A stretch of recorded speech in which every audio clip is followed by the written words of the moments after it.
Already నువ్వు తప్పించుకుని తప్పు చేసావు. మళ్ళీ బాంబులు గొడవలను అనవసరంగా ఎందుకు నీ లైఫ్ పాడు చేసుకుంటావు?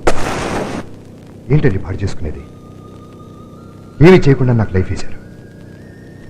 ఇప్పుడు నిజంగానే చంపితే అంతకంటే పెద్ద శిక్ష వేస్తారా? ఒకరిని చంపినా 100 మందిని చంపినా పడే శిక్ష ఒకటే. ఆ చాపల కృష్ణ వాడి బ్యాచ్ని మాత్రం వదలను.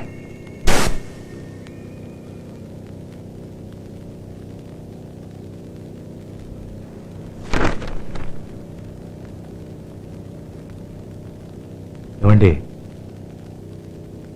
మన కీర్తిశేషులు శ్రీ సిఆర్ గారు చంపబడిన రోజు మన ఎస్ఐ కృష్ణరాజు గారు ఎన్కౌంటర్ ఏమైనా చేశారండి? లేదే.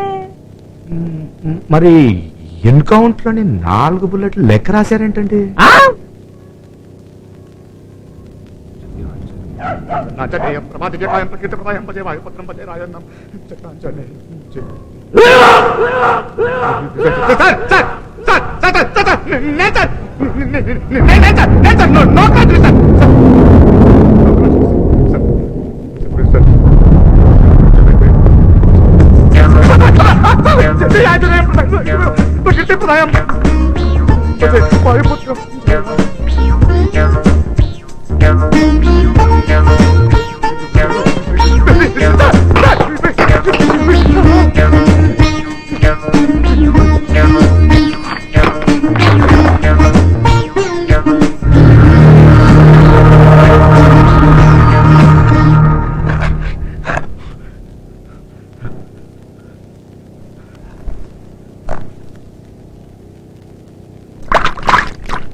చాలా బీభత్సమైన విషయం అండి. అలా కాదండి, మీరు చిరాకు పడినా నేను వదలనండి. మీరు వినే తీరాలండి. ఇప్పుడు మిమ్మల్ని విసిగిస్తున్నాను తెలుసు కానీ చెప్పక తప్పదండి.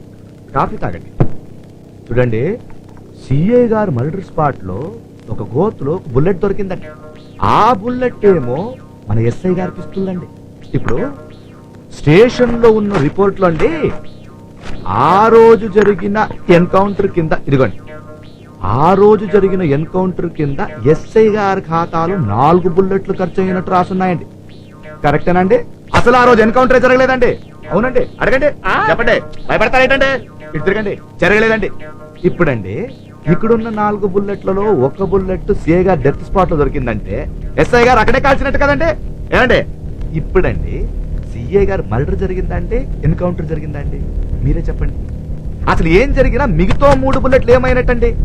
ఇవన్నీ చూస్తుంటే అండి సిఐ గారి మర్డర్ లో చాలా తిరకాసులు ఉన్నట్టున్నాయండి.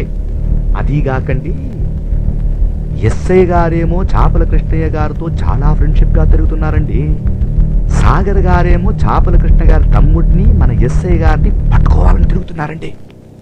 మన ఎస్ఐ గారేమో సాగర్ గారిని ఎలాగైనా చంపాలని చూస్తున్నారండి. ఏమండి, చాలా ఎక్కువ మాట్లాడుతున్నాను, తప్పుగా అనుకోకండి. పెద్దోళ్ళు మీకు చెప్పేంతటోని కాదు, కానీ ఒక్కసారి ఆలోచించండి. ఎస్ఐ కృష్ణరాజు ఇప్పుడు ఎక్కడున్నాడు? నిన్ను నమ్ముకున్నా సిఐ గారిని చెప్పింది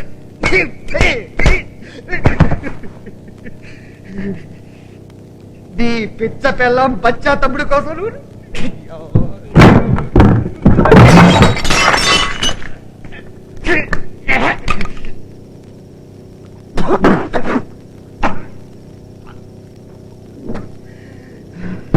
పెద్ద పరిగి నమ్ముకునేవాడివి. నిన్ను చేపల కృష్ణ చేసి నీ కృష్ణరాజు గారా? నన్నే పనిచేస్తున్నావు నువ్వు. నీకు తోడు ఇంకొకటి దొరికారా? నూకరాజంట, అది గోతులో దొరికిందంట బుల్లెట్. ఆడు కేసు రీవాకులంట. పెట్టేస్తాడు నన్ను. అది సిన్సియర్.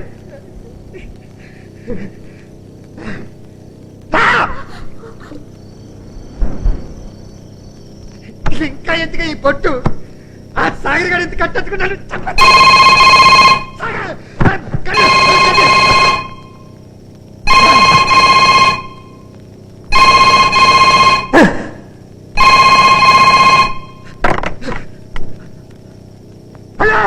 సాగర్ ఫస్ట్ క్లాస్ అని ఇల్లు వదిలేసి గెస్ట్ హౌస్ లో దాక్కున్నావేంట్రా? నేనంటే అంత భయమా? మర్చిపో, ఇమీడియట్ గా పారిపో. సరిగ్గా గంట తర్వాత నిన్ను చంపేస్తాను. ఇది చేసుకున్న కోపం కోదలు నేను తీసుకెళ్ళను.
అంటే సాగర్ గారు మద్దతు కూడా చేస్తున్నమాట.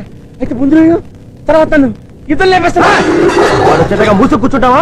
ఆ సాగర్ గారిని ముక్కలుగా నరికేస్తాను. రాయ్ ఏంటా ఏంటా అని చేసే పేదల ముచ్చు ఇట్లా చేసా కృష్ణనాథ్ గారికి ఒక్కసారి తెచ్చాడు నువ్వు అని అని ముసుకు ఆయన ఇలిమి చేసాడు, దాని ఆనిలుగా చేశాడు, దాన్ని సర్వనాశనం చేసేసాడు. సొరసాబ్ నోట్లో తలెట్టే. అన్నా నమస్తే అన్నా. ఏమి లేదన్నా, అదే అమౌంట్ అడిగాను కదా అల్లుడు గారు. అదే ఒక నత్త కూడా ఎవరికి చెప్పుడు చెప్పుకో. మళ్ళీ వచ్చా నరికేసి ఏం చేసి సీకుకు చేసి తినేస్తాను. ఆడట ఇచ్చిపోవడం కారణం నువ్వే. ఎందుకు ఎలా బతుకు నువ్వు నాశనం చేసేసావు కదా. కృష్ణరాజు గారిని చంపేశాడు కొడుకు.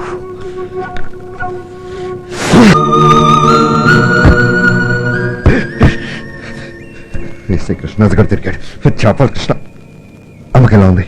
అమ్మ గురించి నువ్వేం వరి అవ్వదు సాగర్, మేమంతా ఉన్నాం కదా.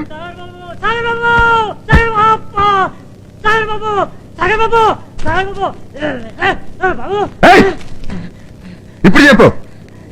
నేను వస్తుంటే రిక్షాలో పిల్లల్ని ఎక్కించుకొని ఆ చేపలు అడిగి నన్ను కొట్టేసి పిల్లల్ని ఎత్తుకొని వెళ్ళిపోయాడు బాబు.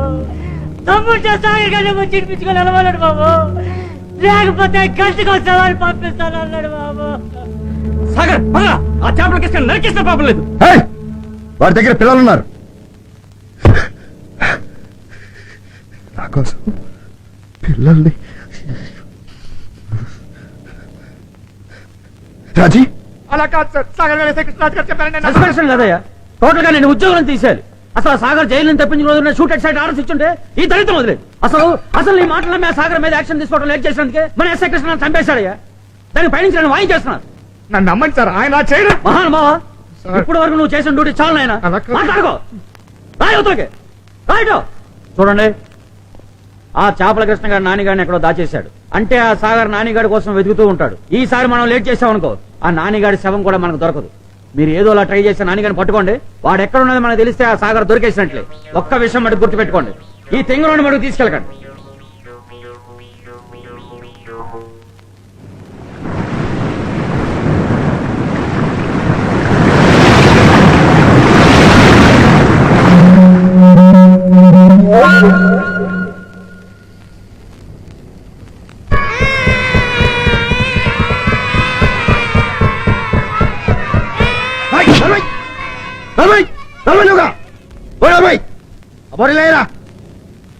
సౌండ్ చేస్తే తోలు తీస్తా.